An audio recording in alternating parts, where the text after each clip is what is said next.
Unless you've been living under a rock or don't pay attention to automotive trends, you've likely noticed that crossover SUVs dominate the market. Kia as a company has noticed that trend, and over the last couple of years, they've given us some pretty awesome products. The Kia Seltos and Kia Telluride in particular have been selling like crazy. So when Kia announced that they were giving us an all-new Sorento for the 2021 model year, we were really excited to finally get our hands on one.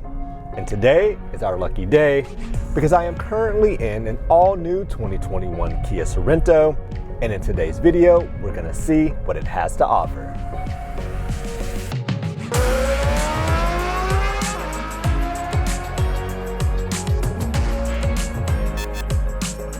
We'd like to thank the folks at JTs Kia in Rock Hill, South Carolina, for allowing us to spend some time with this 2021 Kia Sorento.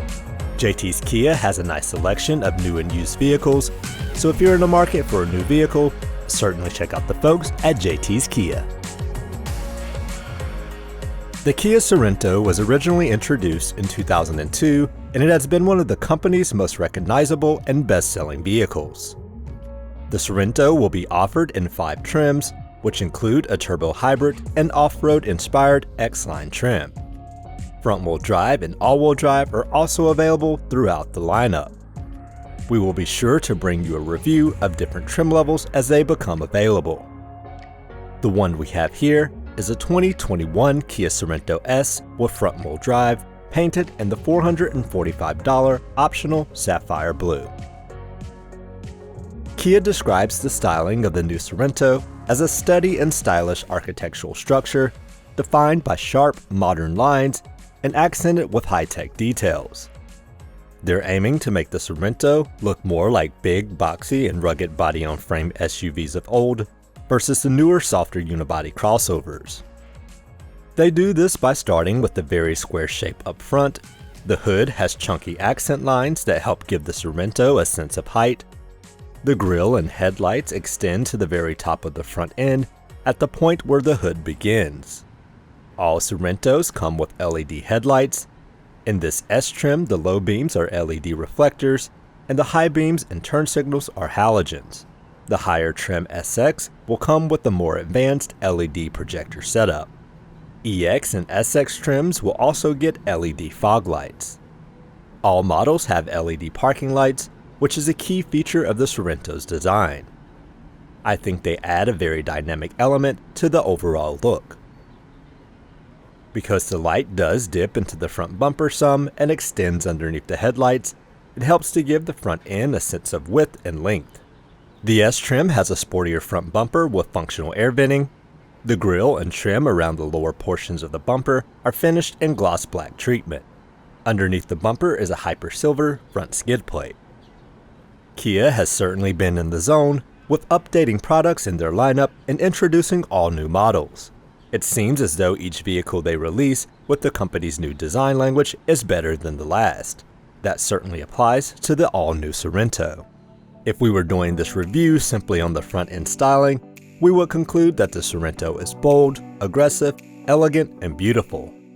The large grille is in your face enough to catch your attention, but it doesn't go so far as to be offensive. Kia's Tiger Nose grille works really well with the new design language, and the company is setting themselves up for a line of products that are quickly recognizable as Kias across a number of segments. Perhaps 10 to 15 years ago, you might try and hide the fact that you drive a Kia due to their past reputation of being bargain vehicles. But today, with front ends like these, this is a crossover that you certainly wouldn't mind being seen in. From the side, you can get a good look at the Sorento's strong boxy proportions. A straight accent line runs from the headlights to the rear and enhances the muscular appearance. The mirrors are painted gloss black and are power operated with heating and integrated LED turn signals. Kia has added 2 distinct styling features, one to the fender below the A-pillar, which on some models denote the trim level, and at the base of the C-pillar is what Kia calls a wave-shape accent. The molding around the doors on the S trim has a dark bronze or graphite-like finish. I like it better than chrome as it adds to the sportier appearance. There are 6 distinct wheel designs available on the new Sorento, ranging from 17 inches all the way up to 20 inches, which is the largest sized wheel ever available on a Sorento. This S model comes equipped with these 18-inch wheels. The S trim and higher comes standard with gloss black roof rails and a rear spoiler with gloss black finish. The rear of the Sorento is just as dynamic as the front. Where other automotive designers tend to get lazy as they move to the rear, the folks at Kia have had no such problem. The bulk of the rear design is made up of sharp creases and straight lines. The Sorento badging comes in the form of large lettering centered on the lower portion of the hatch. The dual taillights are vertical, and in S trim, the Sorento makes do with halogen lights. Upper trims will be available with LED combination lamps. The lower part of the bumper receives a gloss black and silver finish. Kia is sticking with the latest automotive trend of deleting the exhaust tips in favor of molding that resembles an exhaust outlet. The overall styling of the new Sorento takes a lot of cues from the Telluride, especially in the rear. The Sorento sits on Hyundai and Kia's third generation N3 platform. It measures in at 189 inches in length, 74.8 inches in width, and 66.9 inches in height. Altogether, that makes it larger than both the Toyota RAV4 and Honda CR-V. The Sorento does find itself in a bit of a strange place where it is a bit larger than other compact crossovers, but not quite as large as other mid-size crossovers. Even Kia themselves seems to struggle with what segment the Sorento falls into, as some of their marketing material refers to the Sorento as mid-sized, but then in other areas they refer to it as compact. This middle ground is also found in other areas such as pricing, engine options, and interior space. As most of the numbers are closer to the true compact crossovers than they are to true mid-size crossovers, we will consider the Sorento a compact crossover. Getting into the Sorento can be done using the key you see here, or by pressing the button on the door handle. The Sorento's key also has a remote start button.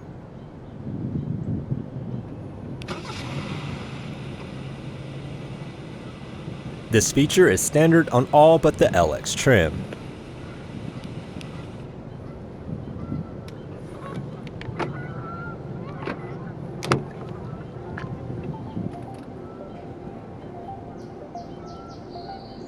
Alright, hopping into the 2021 Kia Sorento, and keeping in mind this is an S trim and not one of the top of the line SX trims, which we will certainly be reviewing once they become available. With that in mind, this is still a really nice place to be. There's plenty of soft touch materials up here, particularly on the dash, as well as here on the doors until you get to the lower portions. Kia's done a lot to really take this newest Sorento up a few notches in terms of luxury over the past generation.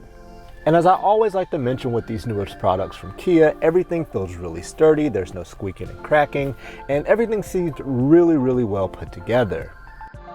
Being one of the lower trims, the S doesn't have some of the luxury features you will find on more expensive Sorentos, but it still offers enough to make this interior a good place to be.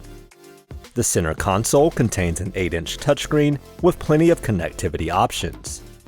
One of the benefits of going with the 8-inch touchscreen versus the larger 10.25-inch screen found on upper trims is the inclusion of wireless Apple CarPlay and Android Auto. While the larger infotainment does have CarPlay and Android Auto, you can't connect to the system wirelessly. With Bluetooth and Wi-Fi turned on, connecting to the system is fairly simple, and I much prefer using app-based navigation over the systems offered from most automotive manufacturers. There's a mix of tactile buttons and capacitive touch buttons on the dash. Most of the buttons are your more general tactile style, but a few controls for the automatic dual-zone climate control are touch operated. I found them to be straightforward to use and responsive. In the compartment below the climate controls, you will find 3 USB ports and a space for storage. It's likely this compartment is where the wireless phone charger will be located on upper trims.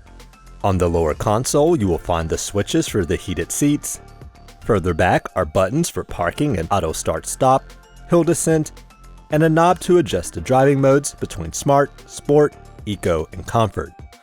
The center armrest has space for additional storage. The seats on the S trim come wrapped in Syntex material, which feels comfortable and should be easy to maintain. The driver gets 10-way power adjustment and 2-way power lumbar support. The passenger seat has manual adjustments. The steering wheel comes wrapped in leather and has controls for media, cruise control, and driver's aids. The gauge cluster has 2 analog gauges for the speed and RPM, and between the gauges is a 4.2-inch TFT display that has more information available. For the first time in a Kia SUV, there will be a fully digital 12.3-inch TFT display available starting with the SX Prestige trim. The center touchscreen and gauge cluster flow into one another with gloss black trim. The dash, air vents, and doors receive silver accenting that has a triangular pattern. It's a small touch, but adds a bit of luxury and style to an otherwise dark interior. Moving to the second row, in S trim the Sorento has a bench seat with seating for 3. Higher trims get captain's chairs instead. Even in this S trim, comfort and convenience is pretty good for second row passengers. The seats are adjustable and recline for a more comfortable seating position. There's climate control vents and connectivity that includes USB ports on the side of each of the front seats. The center armrest contains 2 cup holders.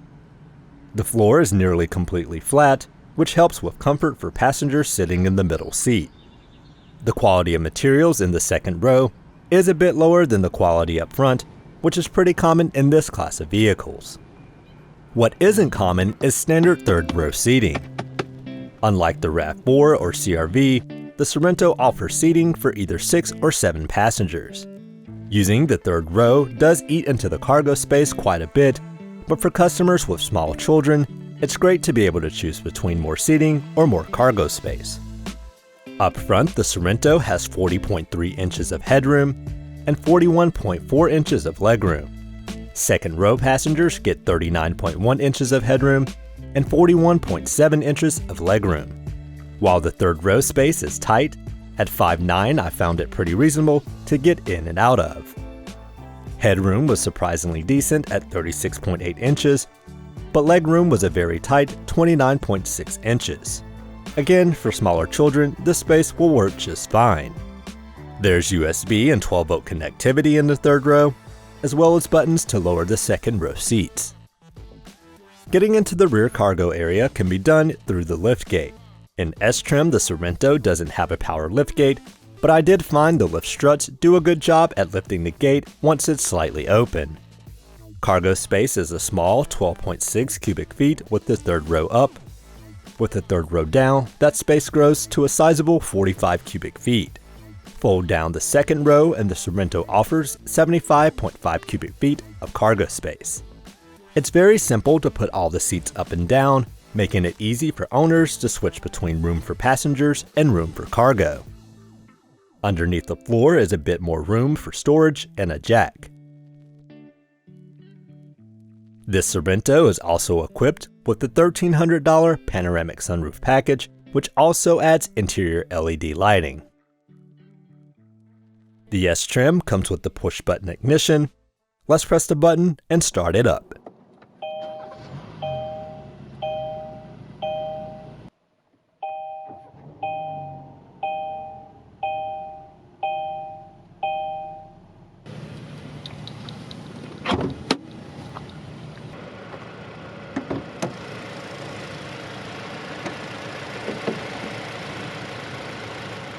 Power comes from a 2.5-liter 4-cylinder that produces 191 horsepower and 181 pound-feet of torque. Kia will also be offering a turbocharged 2.5-liter with 281 horsepower and a very good 311 pound-feet of torque. And the Sorento will also be offered with hybrid powertrains. Alright, driving the all-new 2021 Kia Sorento. And the Sorento does share its platform with the new Kia K5. Because of that, this vehicle is lighter as well as stronger than the outgoing Sorento. Being the S trim, it does come with the 191 horsepower engine, and while you won't be winning any drag races with this engine, it does have enough power to get the vehicle up and going. The steering feels well weighted, the chassis is very well planted, and just like every other new Kia, there's an overabundance of driver's aids to make sure you and your passengers stay safe. As I mentioned earlier, the Sorento rides on Hyundai and Kia's new N3 platform. The platform is shared with the Hyundai Sonata, Santa Fe, and Kia K5. Because of this, the 2021 Sorento is stronger and lighter than the outgoing model. Kia was able to shave 119 pounds off the crossover's overall weight. That means the Sorento offers a sportier driving dynamic. The acceleration is improved along with ride quality. Pricing before the destination charge for the new Sorento starts at $29,390. This S trim starts at $31,890. The top spec SX Prestige X line with all-wheel drive will start at $42,590. All-wheel drive is an $1,800 option. The Sorento's entry price is a meaningful increase over the outgoing model. But once you move up to the higher trims, the pricing gap closes quite significantly. A 2021 Sorento SX is actually cheaper than the 2020 Sorento SX. Buyers might also consider that a base model Kia Telluride isn't too far off the price of the base model Sorento. But again, as the trims increase, so does the price gap. At the top of the range, a Telluride is easily $6,000 more expensive than a Sorento. More than anything, the 2021 Sorento brings consumers bold new styling and a solid new platform. It would be nice to see a few more options on lower trims, such as a power liftgate, power passenger seat, and rear LED lighting. If you're looking for the sweet spot in the Sorento lineup, we would suggest the EX trim, as it offers the more powerful engine, and the options list provides you with the most bang without breaking the bank. But with so much competition in this segment and lots of configurations available, we could always find some nits to pick by digging through specs and option sheets. In reality, the Sorento should do quite well, and owners who decide to pick one of these up will have themselves a crossover as good as any other on the market. So if you're interested in getting a crossover that falls into the compact or mid-size range, the all-new 2021 Kia Sorento should definitely be on your list of vehicles to check out. Thanks for watching, and if you like this video, be sure to like, subscribe, and leave a comment below. You can also find us on Instagram at rideXdrive.